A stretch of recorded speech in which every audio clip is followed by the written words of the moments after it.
தென்மேற்கு வங்கக்கடலில் உருவாகியுள்ள ஆழ்ந்த காற்றழுத்த தாழ்வு மண்டலம் காரணமாக விழுப்புரம் மாவட்டத்தில் கடந்த சில நாட்களாக கடும் கனமழை பெய்து வருகிறது.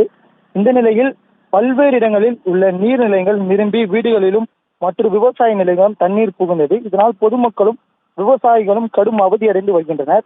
இந்த நிலையில் விழுப்புரம் மாவட்டம் திண்டிவனம் முழுவதும் பெய்த அதி கனமழையால் திண்டிவனத்தில் வகாப் நகர், காந்தி நகர், நாகலாபுரம், திடங்கல், கசாமியான் தெரு பகுதி, RS கிளை தெரு போன்ற பல்வேறு பகுதிகளில் உள்ள வீடுகளில் தண்ணீர் புகுந்தது.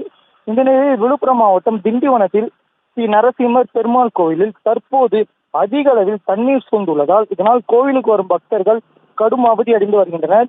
மேலும் உடனடியாக நகராட்சி மற்றும் அறநிலைத்துறை அதிகாரிகள் கோவிலில் சூழ்ந்துள்ள தண்ணீரை வெளியேற்ற வேண்டும் என பொதுமக்கள் கோரிக்கை வைக்கின்றனர்.